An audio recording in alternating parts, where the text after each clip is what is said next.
Mark Spears.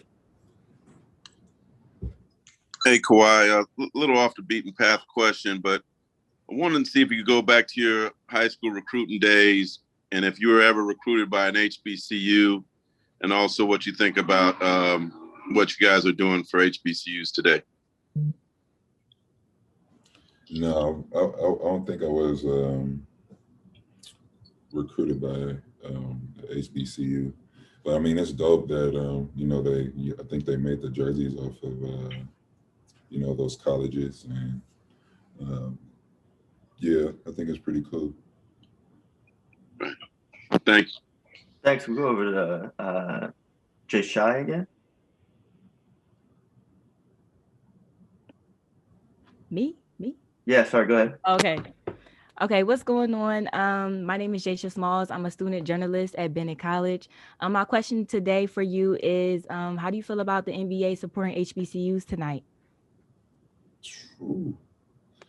He just asked me that, but I mean, I think we did the jerseys. Like I said, I like the jerseys. It's great that the NBA is acknowledging those colleges, and it's showing young kids that they can go to those schools and become something.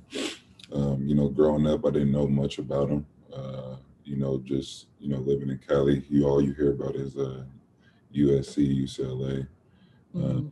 But now I think my little cousins and nieces will be able to see that the NBA is contributing or just showing love to the HBCUs, and we're just bringing an attention to them. So right, look it up and see if they want to go there.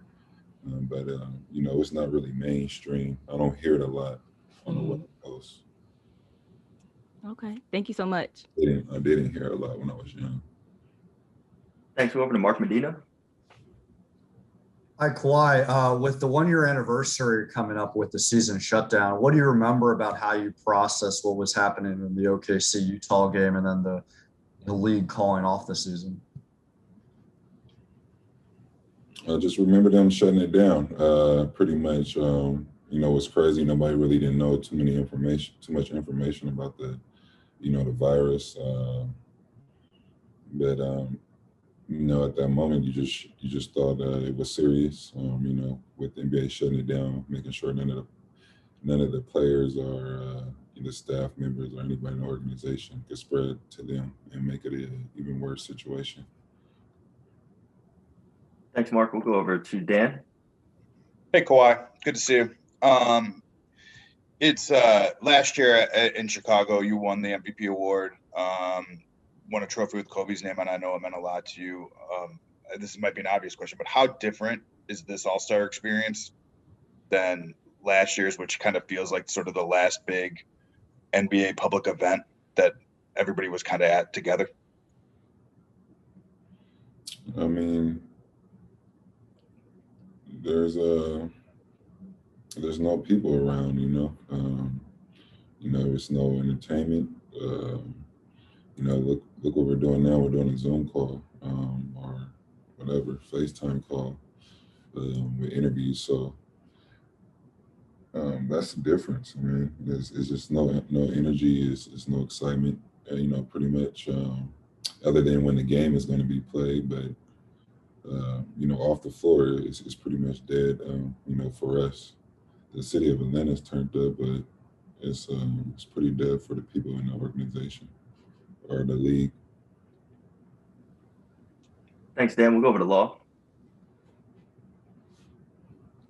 Hey, Kawhi. Sort of along those same lines, you've been a Clipper now. This is your second season, and you're from the area, Los Angeles area, and I just wanted to know from this pandemic, like, what have you learned the most about Los Angeles? Like, what have you learned the most also about Los Angeles since you joined the Clippers?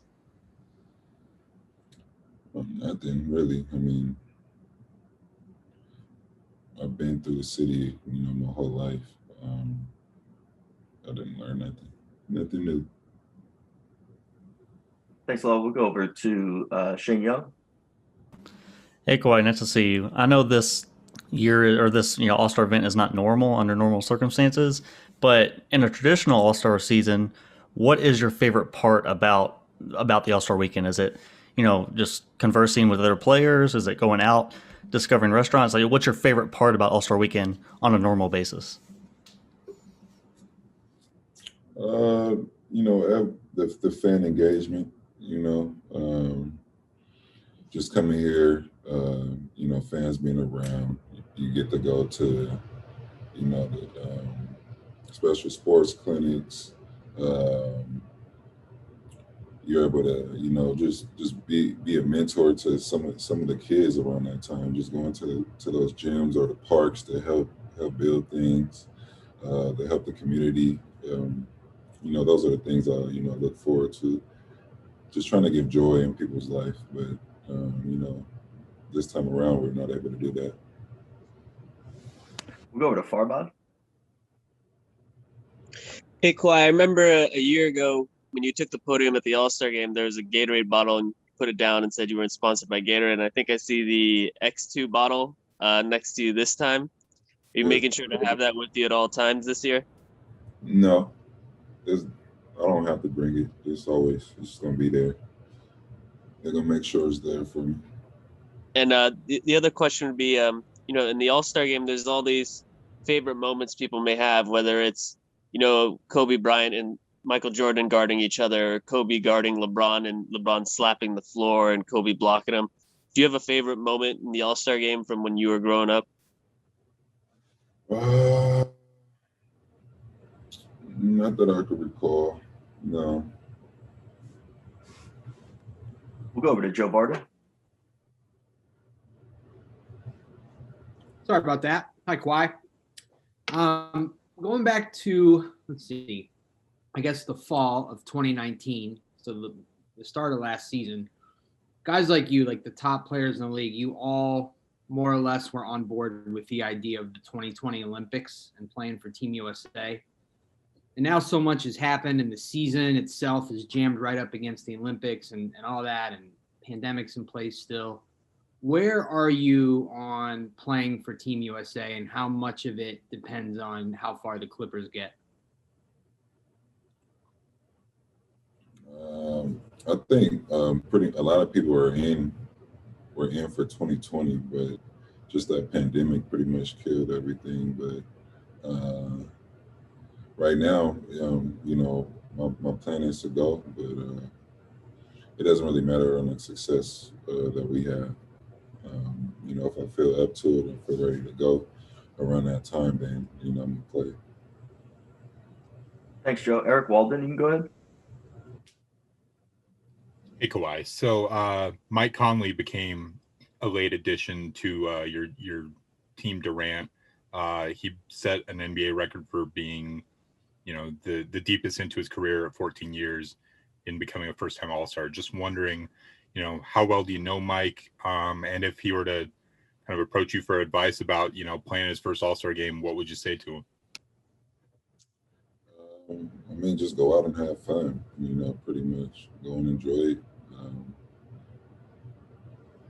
That's all I have for him. It's a game. He's a professional, like he said. He's been in the league for 14 years, so he knows how to approach the game. But if he comes, just have fun, enjoy it, go out there and compete. Thanks, Eric. We'll close out. Dan, you can go ahead. I cut you off before you can ask your follow-up, so we'll close out with you. Yeah, thanks, Kawhi.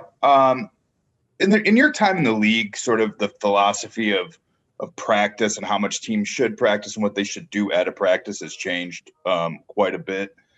What have you kind of made of how that's changed, and how do you think it's affected kind of the way the game is played today and the season's managed? So how are practices now? Like, how are you saying they are?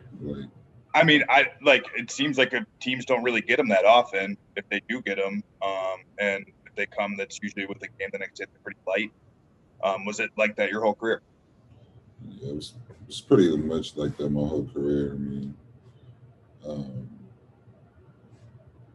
Coming into San Antonio, those guys been there for, the 13 years before me, I believe, 10 or 13. So same head coach. So they pretty much knew the ins and outs of the offense and the defense. So you just have to jump on board, and when you practice, go hard. And it's just pretty much been like that since I've been playing. Probably I have the luxury of just playing, with those Hall of Fame players. So, and the coach, they already knew the how they wanted to win, or knew the league already. So, we didn't practice too much, but on our days we went hard.